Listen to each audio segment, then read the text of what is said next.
Good morning and welcome. This is the Hawaii State Senate Committee on Commerce and Consumer Protection convening our Wednesday, February 11th, 2026 public hearing in conference room 229 at the Hawaii State Capitol. This meeting is being streamed live on YouTube, and in the unlikely event that we experience technical difficulties and need to abruptly end, we will reconvene to address any outstanding business on Friday, February 13th, 2026 at 9:30 a.m. in conference room 229. First up, we have Senate Bill 2431 relating to health savings accounts. Let me see. First up, Department of Taxation with comments. Good morning, Chair, Vice Chair, members of the committee. I'm Robert Avila on behalf of DOTAX. The department stands on its written testimony providing comments, and I'm here to answer any questions you may have. Thank you. Thank you very much. Next up, we have Tax Foundation with comments. Good morning. Aloha, Chair, putting with the Tax Foundation of Hawaii on behalf of Thomas Yamachika, our president. The Tax Foundation of Hawaii stands on its submitted written comments. Mahalo. Thank you very much. We also have testimony from the Hawaii Department of Labor offering comments. Hawaii Medical Association with comments. Tyler McMurray in support and Clara Krebs in support. Is there anyone else who would like to testify on this measure? Members, any questions? Okay, seeing none, we'll move on to the next measure, SB 2797, relating to consumer protection. First up, DCCA, Office of Consumer Protection with comments. Good morning. Good morning. Melissa Enright on behalf of the DCCA Office of Consumer Protection. We stand on our written testimony with comments. Thank you. Thank you very much. Retail Merchants of Hawaii in opposition. Good morning. Good morning, aloha. Chair, Vice Chair, and committee member, nice to see you.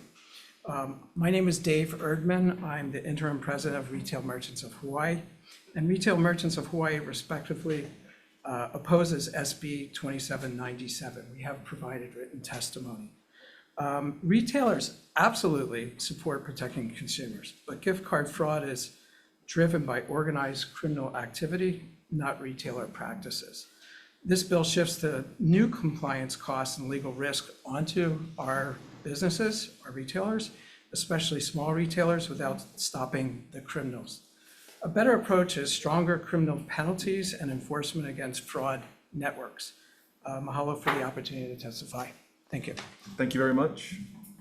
We also have written comments from the Hawaii Restaurant Association and supporting testimony from AARP Hawaii. Is there anyone else who would like to testify on this measure? Members, questions?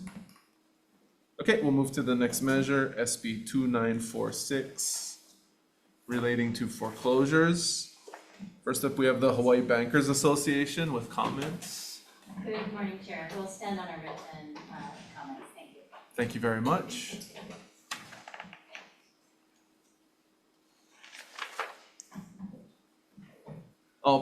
Collection Law section of the Hawaii State Bar Association in opposition. Good morning, Chair Keokulole, Vice Chair Fukunaga, Senator Brenton Owa.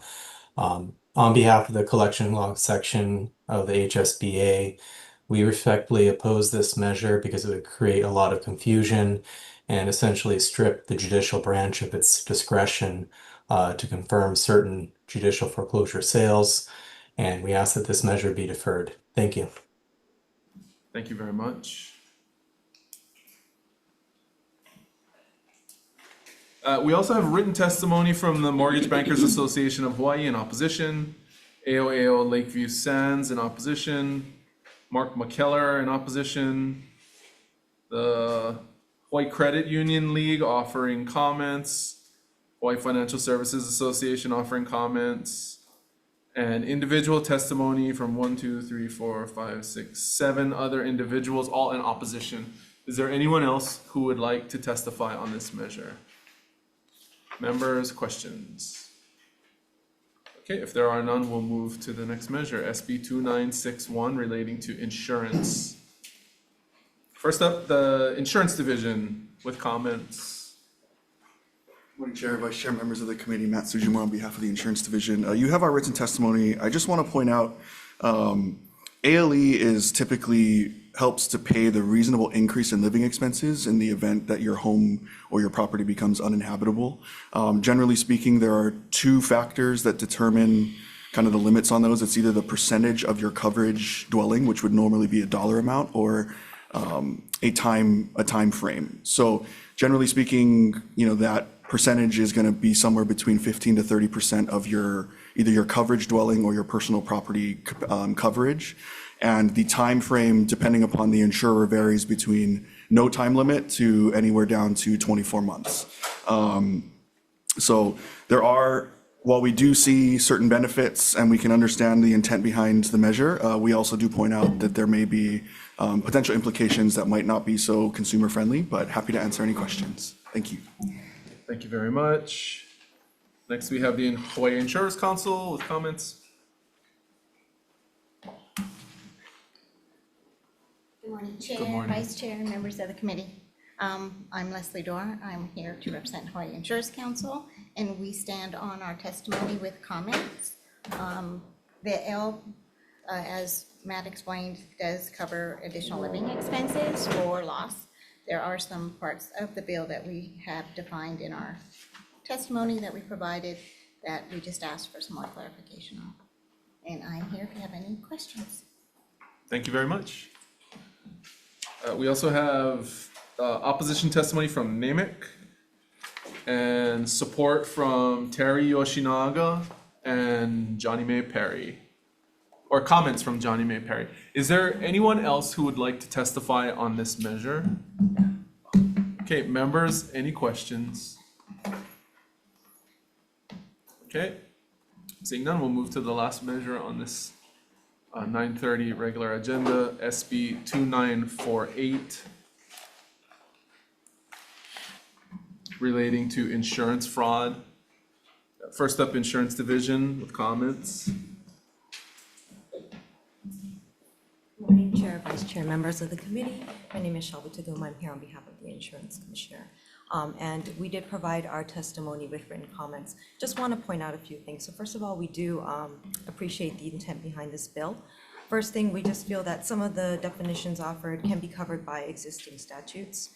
Second, we do request in our testimony that the monetary threshold for Class C felonies and misdemeanors under insurance fraud remain the same so that they are consistent with the penal code. And then thirdly, we regarding the centralized insurance fraud database, we do ask that there be clarifying information regarding public records disclosure requests under 92F. And so other than that, we do stand on our written testimony, and I am available for any questions. Thank you. Thank you very much. NAMIC with comments. And we also have supporting testimony from the American Property Casualty Insurance Association and comments from the Alliance for Responsible Consumer Legal Funding. Is there anyone else who would like to testify on these measures? Okay, seeing none, we'll recess.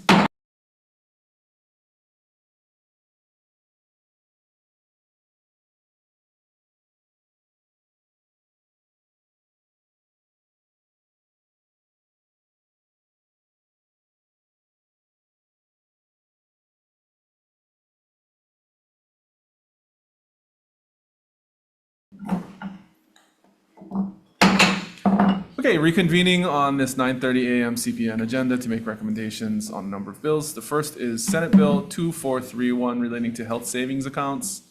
The recommendation on this measure is to pass with amendments, adopting the requested changes from the Department of Taxation, which include a 5-year limit to claim credit carry forward, removing the aggregate cap, and clarifying that the health plan must be written for the areas to be served.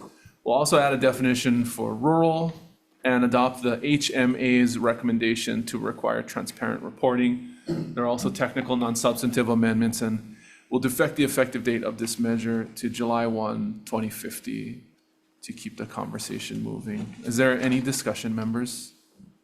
Okay, if not, passing with amendments, chair votes aye. Thank you. Vice Chair also votes aye. Senator Lamasau is excused. Senator McKelvey? Yes. Senator Awa? Aye. The recommendation is adopted. Thank you. The next measure is SB 2797, relating to consumer protection. The recommendation here is to pass this measure with the requested DCCA amendments, make some technical, non-substantive changes, and defect the effective date of this bill to July 1, 2050. Any discussion? Okay, if not, passing with amendments, chair votes aye. Thank you. Of the members present, any voting with reservations, objections? Hearing none, recommendation is adopted. Thank you. Next measure is SB 2946 relating to foreclosures. There was no testimony in support of this measure, so we'll be deferring it. Next measure is SB 2961 relating to insurance.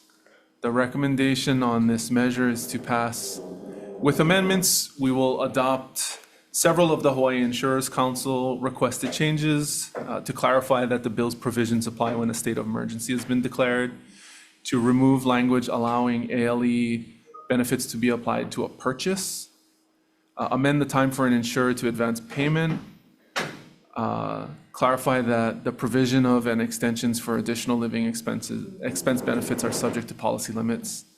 We'll also adopt from NAMIC the requirement that the request for advance payment by insured be submitted. Oh, you know what? We're not going to do that. Never mind. To clarify that advance payment issued does not alter other terms or conditions of the ALE payment schedule. And also to clarify that ALE extensions are subject to policy limits, and that ALE provisions do not alter terms and conditions of the insuring agreement. There are also some technical, non-substantive amendments, and we'll add a defective effective date of this measure to July 1, 2050 to keep it moving. Members, discussion? A quick discussion. Senator McKelvey. I appreciate you keeping this moving. It's important to keep this moving. However, I'd like to note that the term subject to the limit of the policies could pretty much gut the law, because the policy could limit it to far shorter than the statutory provisions we're putting in there. So I hope as this bill moves forward that there could be great detail to look at that language insofar as the effect it would have on the statute. Thanks. I mean, would you like to entertain a change? Yeah, that would be great. Okay, so we'll take out the two policy limit amendments. Appreciate that. And it's got a defective date, so there's more conversation to be had. Okay. So thank you.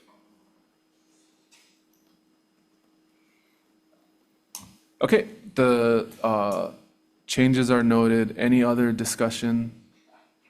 Okay, if not, Vice Chair, passing with amendments, chair votes aye. Thank you. Of the members present, any voting with reservations, objections? Hearing none, your recommendation is adopted. Thank you very much. Next, last measure on this 9:30 regular agenda is SB 2948 relating to insurance fraud. The recommendation is to pass with several amendments. We'll delete definitions for claim harvesting and post-loss assignment abuse, adopt the DCCA's recommendation regarding compliance with Chapter 92F, and their request concerning consistency of penalties within the state criminal code. We'll also adopt their recommendation that the requirements of subsection F on page 47 be amended to require coordination with the appropriate authorities that have regulatory responsibilities over licensed contractors. Adopt the NAMIC requested amendment regarding disclosure of fraud database to NCOIL, and make a clarifying amendment that an insurance professional who reasonably relied on information from a third party will not be found to have knowingly omitted material facts. There are also technical, non-substantive amendments, and we'll defect the effective date of this measure to July 1, 2050 to keep it going. Any comments or concerns? Okay, Seeing none, passing with amendments, chair votes aye. Thank you. For the members present, any voting with reservations, objections? Hearing none, recommendation is adopted. Okay, we're adjourned.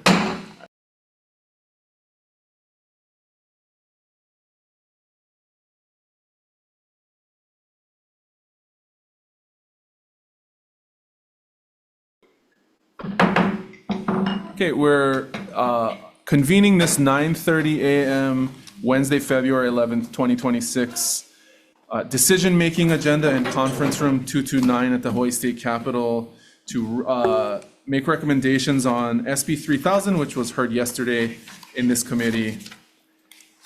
The recommendation is on this measure, SB 3000, is to pass with amendments. We'll make changes to the preamble for clarity, and we'll make amendments to clarify the Attorney General's authority to bring an action under this bill. We'll add a special fund to collect and disperse funds collected from certain civil actions authorized by this bill. We'll clarify that existing law and court rules control how concurrent actions brought by the AG and HPIA or another insurer may be handled. There's already a procedure for that, and we'll allow the Judiciary Committee to work out the particulars. There are technical, non-substantive amendments, and we'll also defect the effective date of this measure to July 1, 2050. Any discussion? Okay, seeing none, passing with amendments, chair votes aye. Thank you. Of the CPN members present, any voting with reservations, objections? Hearing, say thank you. One no vote recorded for Senator Owa, all others in the affirmative. Your recommendation is adopted. Thank you very much. We're adjourned.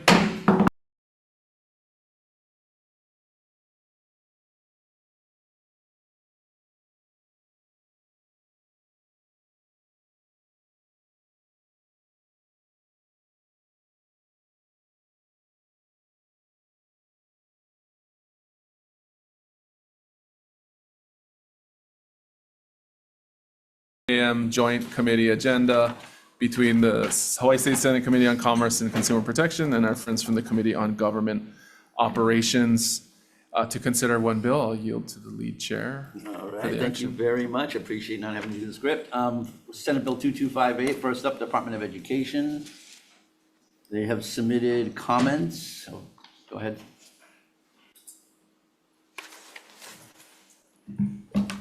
Good morning, chairs, vice chairs, committee. We submitted comments to the Department of Education, and we'll stand on that unless you have any questions. Okay. Yeah, can we get your name, please? Oh, Jesse Suki, Deputy Superintendent of Operations. Thank you. Thank you.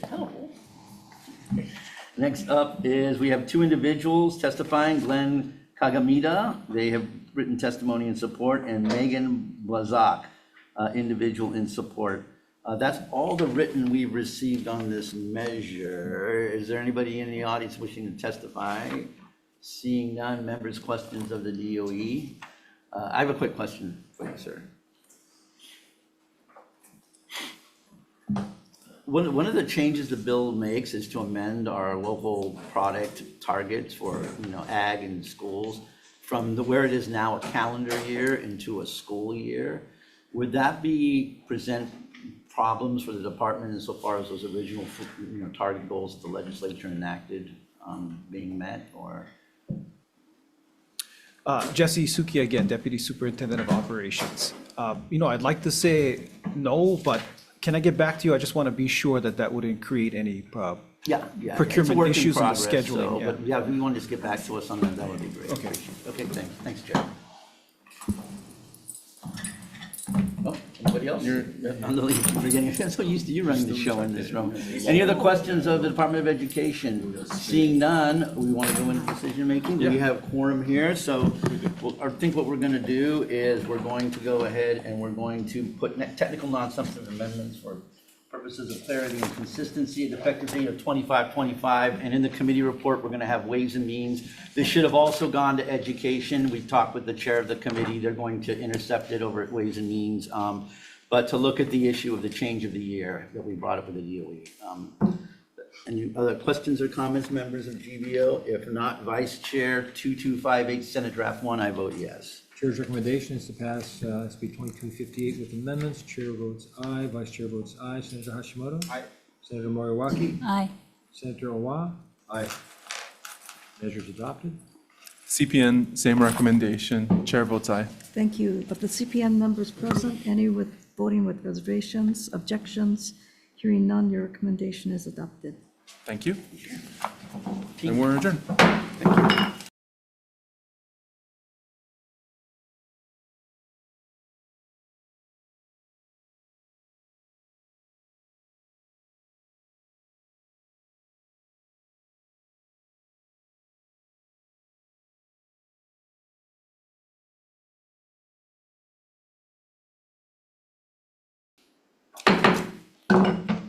Good morning and welcome to our Wednesday, February 11th, 2026, 10 a.m. joint agenda between the CPN and AEN committees in room 229 at the Hawaii State Capitol. The first measure on this joint agenda is SB 2452 relating to climate-friendly insurers. First up, we have the Insurance Division in opposition. Good morning, chairs, vice chairs, members of the committee. Matt Sujima on behalf of the Insurance Division. The division respectfully opposes SB 2452. You have our written testimony, but the essential point of it is that we do have major concerns that this will have a significant ramifications upon the authorized insurance market. And if that were to be the case, the only options left to consumers would be in the surplus and excess market, which is not subject to the same regulations and laws as the authorized market, and would potentially have a very significant impact on cost of insurance in the state. But happy to answer any questions. Thank you. Thank you. We also have written testimony from the Department of Health, Environmental Health Administration offering comments, NAMIC in opposition, the American Property Casualty Insurance Association in opposition, the Hawaii Insurers Council in opposition, Brett Calvis in opposition, and late testimony from 350 Hawai'i in support. Is there anyone else who would like to testify on this measure? Okay, members, any questions? Okay, we'll move on to. Sorry, Chair, I do have a question. Go ahead, Senator For Rhodes. the insurance commissioner. So I guess, I mean, I understand this bill would cause some disruption, but is it really going to cause more disruption than just letting the current system go on as it's going on, where we are reinforcing the cycle basically by allowing insurance companies to continue to invest in the very industries that are causing the rates to go up? I mean, I'm all ears if there's a better solution, but it doesn't seem to me like it makes any sense to keep to keep the destruction machine going. Mm-hmm. Yeah, so I think, Senator, to your point, the legislature is well within its purview to make the call, the policy call as to if this is the direction that the legislature wishes to go. I think the position that the division is taking is simply that the way we read the bill, we would put the authorized insurance market, and this, while I think it's fair to say it limits it to the PNC insurers, which is anywhere between 500 and 600, theoretically, any insurance company could be investing in a fossil fuel company. So the thousands of insurers that we do have, maybe that's overstated, the 1,000+ insurers that we do have, the way we read this bill is that it would put all of those insurers in the position of needing to decide, do they want to continue to invest and underwrite for fossil fuel companies just generally, or do business in Hawaii? And I think that's the problem, is that we don't know what those insurers will decide to do. Obviously, we cannot mandate that insurers stay in the state and write in the state. And so perceivably, the only option that would be left, should there be an exodus of authorized insurers, is that we would be left with the excess and surplus market, which again would probably wind up with us paying a much higher premium than we currently do. So I think, to our point, we are just concerned about the insurance market as a whole. But if that's the decision that the legislature would like to go in, I mean, we'll figure it out, I guess, as we go. Yeah, I mean, I guess, I won't spend a lot of the committee's times here, but we're already having insurance companies pull out of the market because they're afraid of what's going to happen on basically global warming claims. And I don't know. I mean, I'm not sure what it seems like we're damned if we do, we're damned if we don't, I guess, if we don't. It seems like that's where we're at this point. I think to respond to that very quickly, I think the state of the insurance market right now, I don't think is as apocalyptic in the sense of insurers fleeing Hawaii quite yet.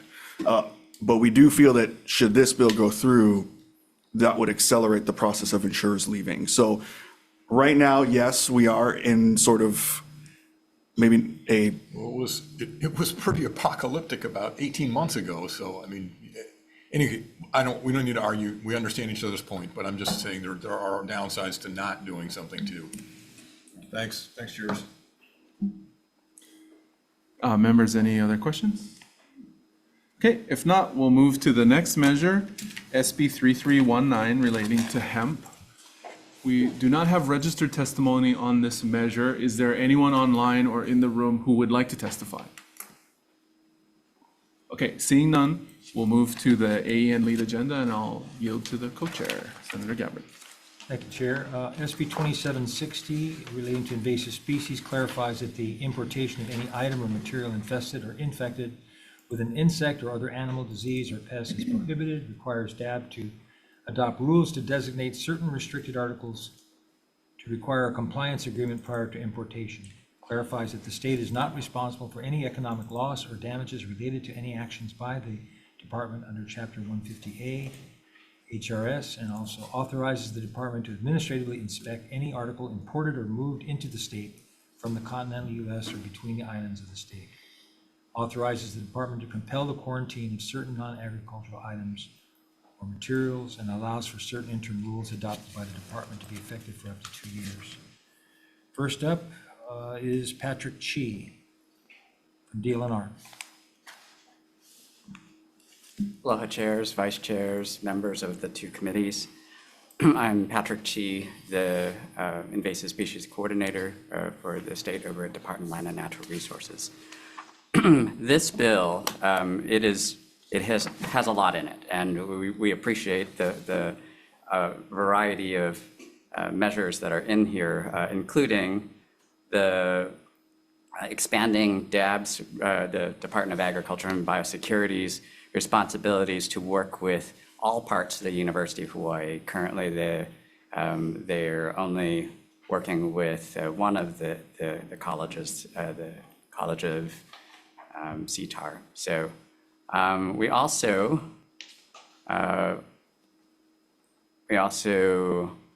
support the banning the import of any materials infested with invasive species into the state, as well as movement of such material between islands and within areas in the state that it does not already reside. So granting DAB the additional authority to inspect those materials, and not just agricultural ones.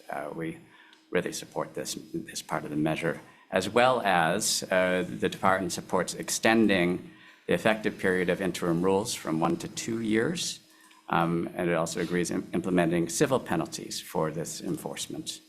And very importantly, the department recognizes that DAB has several rules, lists, and regulations that need updating to operate at full capacity in order to address biosecurity. And the department supports funding a position to help DAB Plant Industry Division to draft, review, and update its administrative rules. So thank you for the opportunity, and I'll be here for questions. Thank you. Thank you, Patrick. Next is DAB.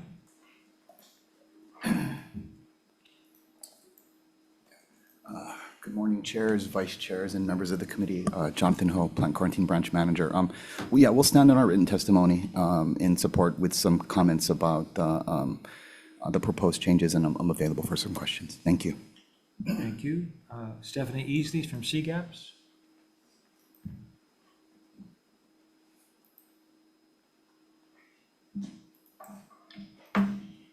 Good morning, chairs, vice chairs, and members of the committee. My name is Stephanie Easley with the Coordinating Group on Alien Pest Species, and I'm delighted to be here today.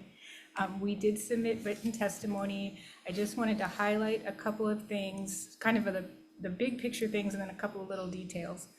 This bill continues the work started by the legislature in 2024 with Act 231 and then in 2025 with Act 236 of transforming the Department of Agriculture to the Department of Agriculture and Biosecurity, of looking at a much broader picture than just agriculture, trying to follow, to the extent possible, the New Zealand model, to look at pathways, like what is the most risky stuff that's coming in, where is it coming from, what is that material? It allows the department to inspect anything coming into the state, which, as you know, when you leave the state, USDA inspects everything going out, but they don't provide that same service coming in. This would allow DAB to do it. It doesn't require them to do anything. It just, as they identify pathways, they would have that authority. Act 236 creates this whole new inspection scheme with transitional facilities, private inspectors and private facilities who will be inspecting material coming into the state. Having DAB have this new authority now while they're working up that new system, which is going to change a lot of different things, makes a lot of sense, so they can start looking at that broader picture. And the same sort of with respect to items moving within the state and items that can be regulated under interim rules. It's not only a plant that might move an invasive species. It might be other material. I did have a quick chance to look at DAB's testimony this morning, and I just wanted to note they make a good point that Section 150A-7 already prohibits insects, pest-infested material from being moved into the state. But when you read it, what that section says is, if it violates 105A5, then it's a violation of 105A5. Thank you, Stephanie. It's Your time's circular. up. Thank you very much. I'm here if you have any Stick questions. around. Okay, good. Thank you. Anyone else wishing to testify on this measure? Please come forward.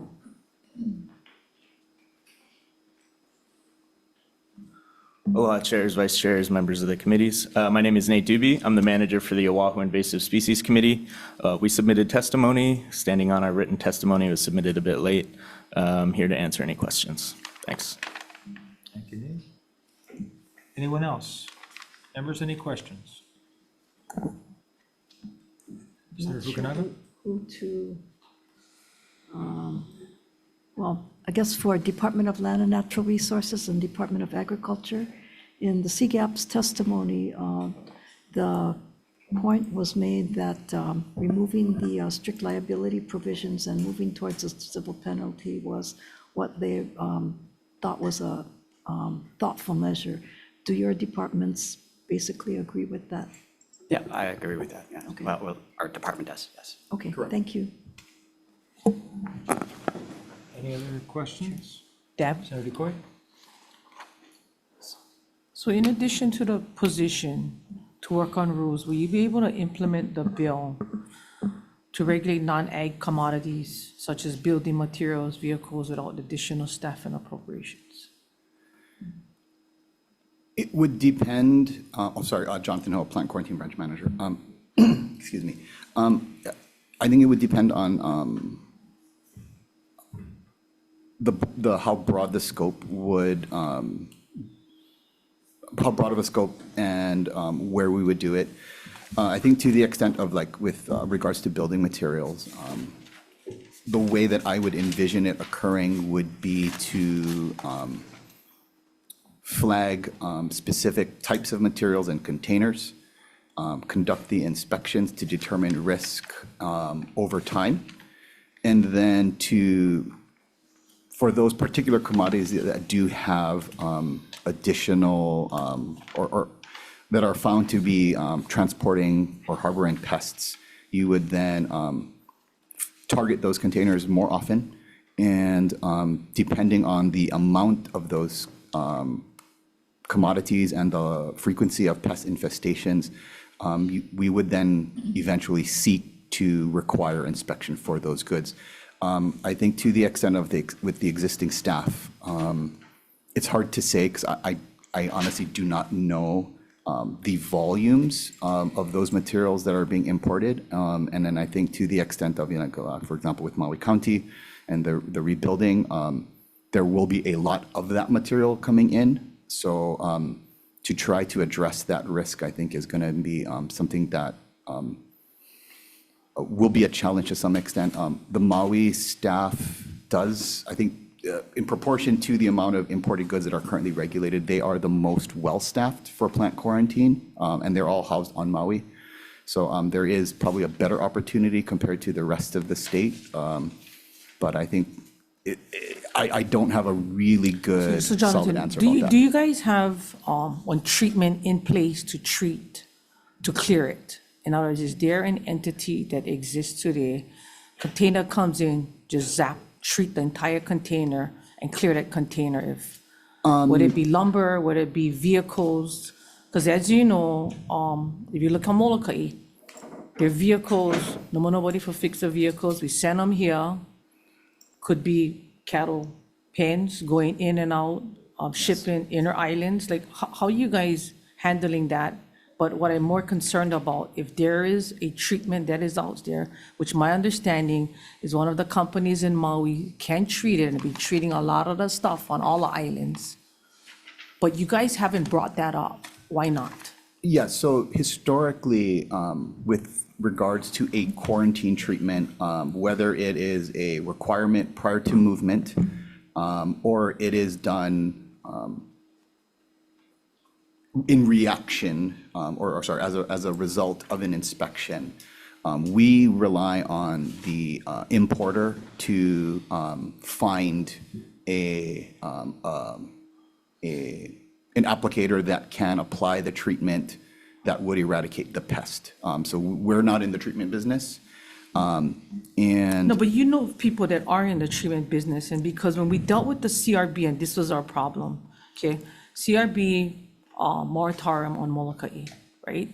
Nothing in, nothing out, correct?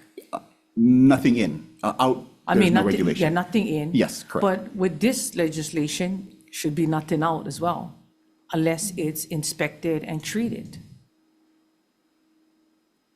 Wouldn't you say? Because you don't know for sure if CRB does exist on Molokai or any other invasive. And I'm just saying this because you guys have done a poor job at looking at those that can actually treat this, and I'm gonna name it, Mid-Pacific Pest Control.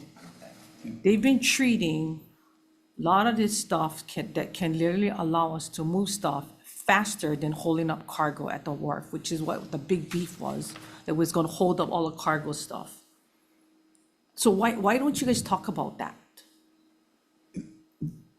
Because if I gotta move lumber from a small island like Molokai and even like Lanai, or Maui in this case of the rebuild, you guys are gonna like, I don't know if you guys been watching the news, but all this BS going on, I don't blame the people in Lahaina being pissed off right now, but you're talking huge amounts of lumber on the rebuild that have set them back. So I really like to know, what is DAB actually doing? So, okay then, so I guess as it relates to the building materials and treatments, we utilize treatments that are known to eradicate a particular pest. We don't do, I would say, like prophylactic treatments. So I think to the extent of, I think, for example, with using the building material, we're not quite sure what the pest may be, depending, so I think if we're targeting a specific pest, like for example, if it's like. So Jonathan, I know the DOT, Ed Sniffin guys are using some of this stuff to help treat, whether it be asphalt or whatever. So like, are you guys like talking with each other, or are we missing the boat? Because we're always so late to react to invasive species, and then we get one big blown up issue. Like, what's happening in the department here? Like, I don't get it. Invasive species is a problem. We saw the imports when the compost, the stuff went down in Maui at Home Depot. You guys was last on scene. We just barely shut that down. As soon as the thing hit Kaneohe, Senator Keokolole was all up in arms, and what I said was, hey, what, this gotta be on Honolulu issue. No offense, but what you guys doing, man? What is happening with you guys? I'm well aware of Mid-Pacific Pest Control treating a lot of this stuff. And yet we're making rules here, rules there, when it's like we want a solution. Are we using this solution or not? I'm well aware that Ed Sniffin is. So I guess as it relates to what DOT is doing, that's the first I've heard of that. You guys So, should talk, because you guys all sit on in a cabinet meeting. I don't know if your director is in here or she's out wherever, but come on, you guys, like, we're gonna be held, they're asking for another year extension on Molokai CRB. Like, that's a major issue for a lot of the farms and the guys that rebuilding. So maybe you can get back to us later, but I just like, I don't know what you guys doing anymore. Just frustrated with the department. Sorry, Chair, thank you. Thank you. Any other questions? I have a question, Mr. Hope. So I guess it's pretty clear based off of this conversation that when it comes to building materials or non-ag materials, you don't have the capacity to inspect. And so it's a problem area right now that we need to do a lot more work on. Is that fair to say? So I would say right now, we're probably, so the required inspection of the total, I would say like shipping containers, like sea vessels, we're probably doing maybe 15%. But you're not looking for, you're not looking in construction materials. I mean, That is correct. where are you looking? So in 158.5, it regulates, all the articles, plant, lumber, da. So all of those goods are subject to inspection. We're inspecting those. So everything else that's imported into the state is not inspected. We do get referrals, so, we'll take action on those, but we're not requiring inspections for non-agricultural materials at this time. Okay, so when it comes to ag materials, your testimony talks about how the provision would remove your discretion. Can you walk me through with the 15% or whatever it is in ag materials? Right. So the way the statute is written, the staff or the inspectors have some discretion about dealing with a commodity that is infested. So I think the example that I used was, for example, actually, I don't know if I use an example, whatever example I use, but essentially, so we'll have romaine lettuce, for example. The lettuce will conduct inspection. The staff may find like 2 or 3 aphids. So prohibition requires nothing. There's no option, at least my understanding of it. So it would require us to either fumigate, refuse entry, confiscate, and/or destroy. Okay, it's one of the options. So right now, the staff have the discretion, right? It's a low infestation. That particular pest will get an identification, is widespread throughout the state, right? So to the extent, of requiring a treatment to disinfest it, which is, potentially thousands of dollars, and delayed and lost perishability, for really no real benefit to overall biosecurity, I think is where the kind of that is. Where is infestation or light infestation defined in the statute? It's not. Okay, where does your discretion derive from in the statute? Where is it? Is it 150? Because I'm reading 150A-7. And it says it's a violation to bring into the state any plant product, animal, microorganism, or any article infested with pests. Correct. And the same, or contaminated with soil, and the same shall be refused admittance. Shall be refused admittance. This is your section. So where does your discretion come from?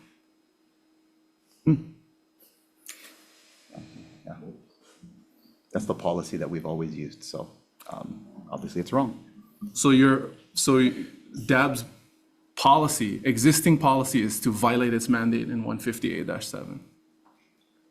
And in order to make this all work, you guys have derived discretion that doesn't exist in the law. There is discretion. I'll have to go find. Okay, the discretion comes after. It says to move. I know that, for example, shall be refused admittance and may, in the discretion of the inspector, be seized and treated, destroyed, or excluded at the expense of the owner. So your discretion is to choose whether to seize the material and treat it, destroy the material or article, or exclude it, refuse admittance. That's where you get your discretion. So you're telling me that since this bill was passed in 1973, the Department of Agriculture, and now the Department of Agriculture and Biosecurity, has been misreading its mandate under the law. Yeah.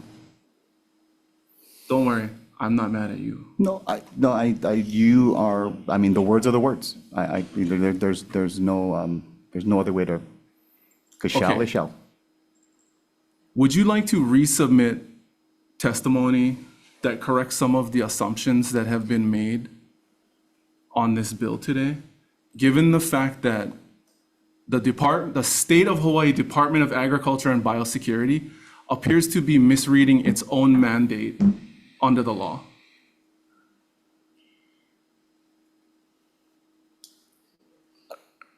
If you would, for example, like to propose some amendments to take into account the reality that you guys don't have the capacity right now to inspect 85% of materials that come in to the state of Hawaii, but that when it comes to the 15% of what must be high-risk materials, because that's where you're dedicating your time, you are employing discretion to allow light infestations into the state of Hawaii in violation of your statutory mandate.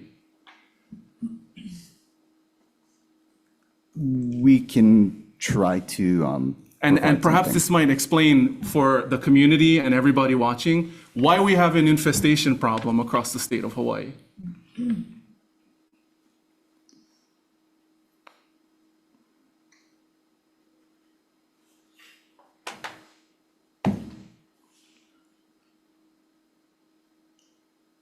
You have an answer for it?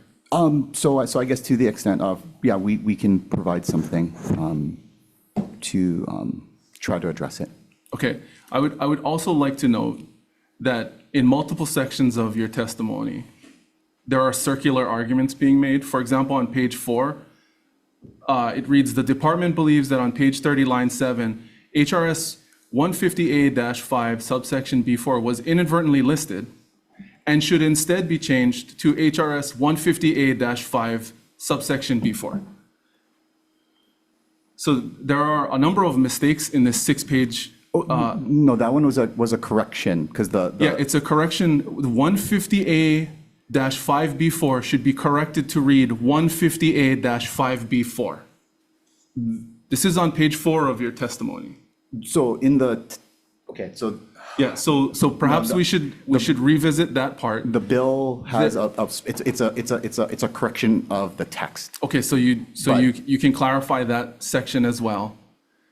There are some style amendments in relation to the misdemeanor sections in this measure that I have questions about whether they should be amended according to your recommendation. Has the Department of Agriculture ever enforced any of these criminal provisions? In the past, yes. Not recently, no. Okay, so I have some concerns about the proposed amendments that are being made to the misdemeanor sections. As the Vice Chair noted, we are trying to decriminalize inadvertent discoveries made where the law right now allays misdemeanor criminal penalties to people who import, regardless of whether they knew the goods were infested or not. The bill proposes to make it a crime and increase the penalties for people who knowingly import invasives, like snakes, but to make it a civil penalty for people who unknowingly have aphids on their lettuce.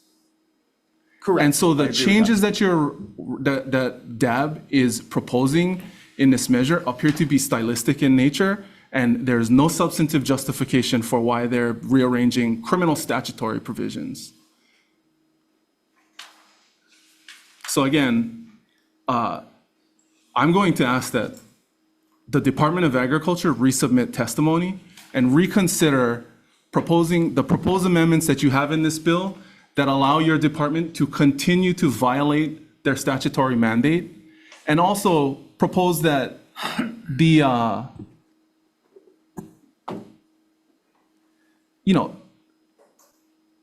the penalties being provided, but actually prohibiting the import of infested goods allays blame on the importer. And I can see how the department at this point would be uncomfortable with having that written into the statute, because now the importers are liable in a separate section of the statute. So I'm gonna stop there, because there are about 8 other sections of your testimony that appear to be erroneously derived or circular in nature. And it's very difficult for us in the Consumer Protection Committee to consider this bill given that testimony. And again, I'm not upset at you personally, but I have some real questions about the leadership of your department when they are sending people in here to flatly testify in violation of their statutory mandate. So, sorry, Senator, I just wanted to clarify that one circular one, was that on page 4 of the testimony? Was that the last paragraph, the last sentence of the last paragraph?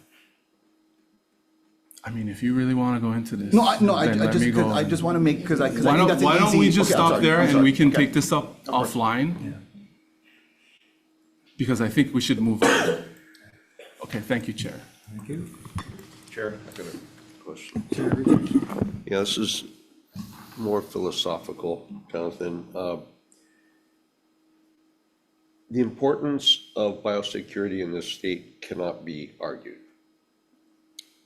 The importance to the legislature was glaringly apparent from changing the name of Department of Ag to Department of Ag and Biosecurity. Sir. When that was done, have you had a sit-down philosophical discussion in the department, reviewing your statutes and saying, okay, we need to ramp this up? Has that happened since the law has been put, or the name change been put into effect? No. Okay. Thank you, Chair. Okay. Chair. Yes. Jonathan, just for the record, I'm not mad at you. I'm disappointed in the administration, yeah. And I know you're doing the best that you can, but, it's unacceptable, yeah, of what's happening here. I don't disagree, and I Just wanted to say that. Thank you, Chair. I appreciate you folks saying that, but I understand that, what my role is, and we need to fix it. Jonathan, it's not personally. No, I appreciate it. Thank you. I appreciate it. Thank you. Sir McKelvin? Just real quickly, from a total off-the-street perspective, how do places like Australia and New Zealand deal with things coming in? They import a huge amount of their stuff. It seems that they have a very robust invasive species program there. I mean, how do they deal with it? Say a container of lumber is going to New Zealand. How would that come into the country? Or what is their inspection regimen as opposed to what's being done here? Yeah, so last year with the transition facility program, that is a direct essential takeaway from what New Zealand does. Excuse me. And they use, for all intents and purposes, privatized folks to inspect low-risk goods.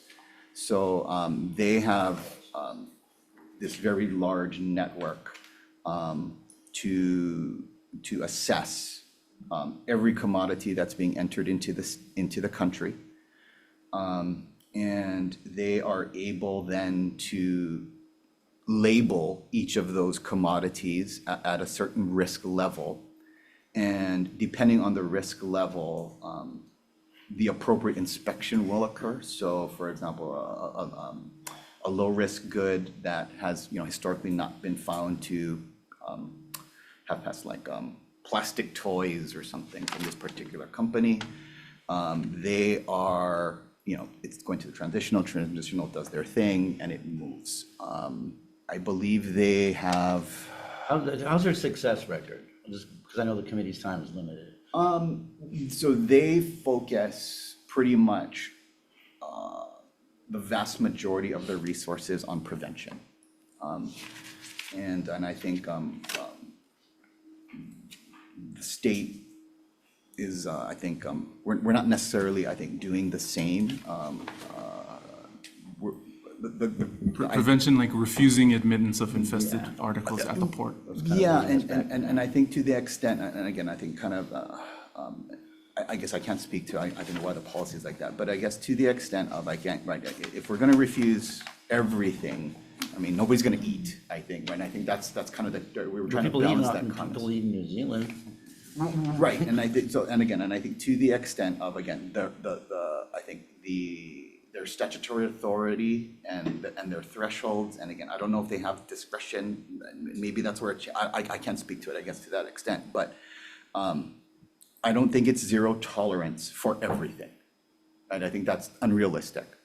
I think obviously that's the way the statute is. Do they have a better track record than Hawaii does? Yes, absolutely. So okay, that kind of gets to my point, is they have a methodology, an embracement of technology, and a system which is heavily focused on prevention that should be, I think, DAB, instead of trying to reinvent the playbook, would go to look at who has the best success record and what the metrics and involvement in creating this system, so that, to Senator DeCoite's issue, that everything can be inspected, because we have black widow spiders in Lahaina thanks to lumber coming in for all those houses you see up on the hill.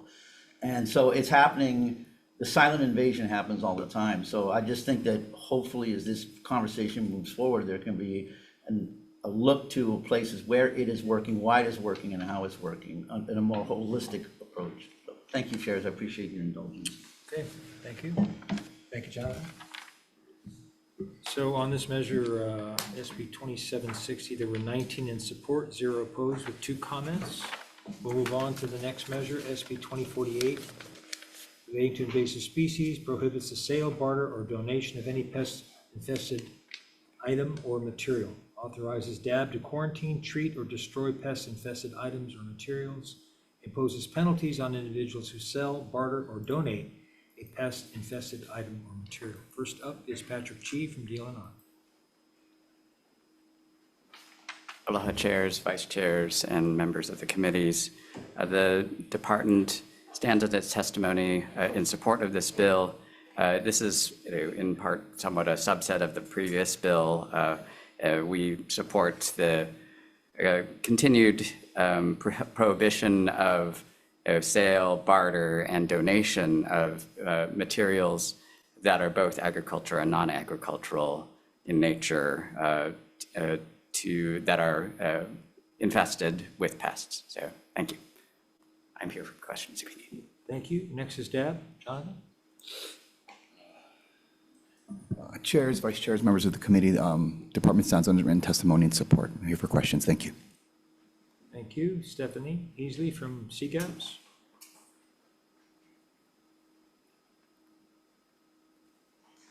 Good morning, chairs, vice chairs, members of the committee. Stephanie Easley with the Coordinating Group on Alien Pest Species. I'll be brief this time. This bill is a consumer protection statute. Many people are very surprised, unaware that they can purchase things that are infested with pests, that there's no prohibition on selling those things. This bill would change that. And again, it provides a civil penalty, no big criminal penalty, no misdemeanor for someone who violates the provisions. Thank you, and I'm here if you have any questions. Thank you, Stephanie. Anyone else, either here or online, wishing to testify in this measure, please come forward.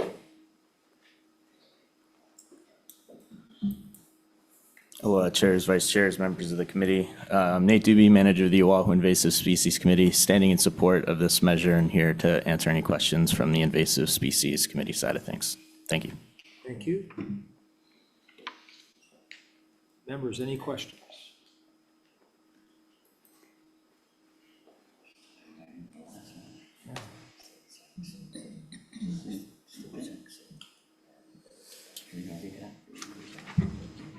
So I got a question for DAP. So Jonathan, does this bill, does it add any new requirements that go beyond the current law? Yeah, I mean, yes, to the extent that it's, prohibiting the sale. I mean, the clear prohibition doesn't exist. So yes, that is created for pests. Yes, I mean, we don't allow it, but it's not explicit in the statute, which this does. Will the department be involved in helping businesses comply if this bill passes? Oh yes, we would have to. Yeah. Yeah, I mean, because, right, so the department's stance has always been to work with them to comply as opposed to just dropping the hammer. I think as the legislature is well aware. And we find that that method is far more beneficial for us in the long term because, invasive species and pest issues are things that go on a lot of times into perpetuity. And just hammering people from the get-go generally doesn't help us long-term. And again, obviously, I think with the proposed changes and in the penalty section, obviously, having more flexibility to do that if necessary is beneficial. Okay, thank you. Anyone else? Yeah, I have a follow-up. So just to be clear, based off of this and the last one, it appears to me the reason why the legislature never elected to just say in the law, the way we're proposing here, that you cannot sell infested things, is because the onus has always been on DAB to refuse admittance of infested organisms. They shall refuse admittance of infested articles at the port. That's 150A-7. Correct. Right. So wouldn't you agree that we should maybe just try something new, like telling the businesses they cannot do this outright, since it appears that the department selectively enforces against them anyway?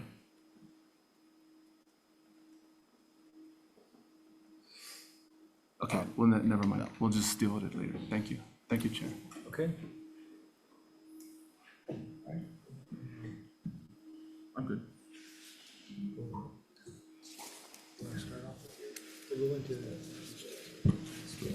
Okay, we'll move into decision-making on this 10 a.m. joint agenda.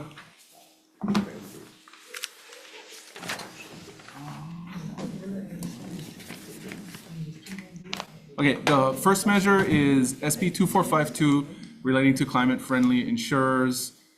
The recommendation at this point is to defer the measure. I think it's worthy of more conversation, but we'll defer at this point. The second measure on the agenda, SB 3319, the recommendation, because there was no testimony, is also to defer. And I'll defer to the Ag Chair. Okay, and then on SB 2760, let's see. The chair's recommendation, we're going to be rolling this over based on our conversation that we had, and giving DAB the opportunity to look at their testimony and hopefully revise it. So we'll roll this over decision-making to Friday, February 13th at 3:05 p.m. here in this room. No. Oh, sorry, in room 224. And then for CPN, we'll reconsider this measure on Tuesday, February 17th at 10 a.m. in this room 229.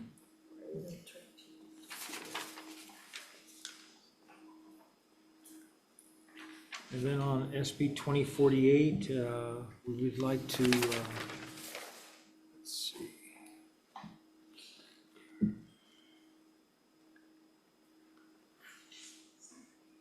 The recommendation will be to pass with all of DAB's suggested amendments, as well as an amendment to defect the date until July 1st, 2050. Any discussion? Chair votes aye. Vice Chair for AEN. On Senate Bill 2048, passing with amendments, chair votes aye, vice chair votes aye. Sarah DeCoit? Aye. Senator Rhodes? Aye. Senator Awa? Aye. Chair, you have 5 in favor. Thank you, members. CPN, same recommendation, passing with amendments. Chair votes aye.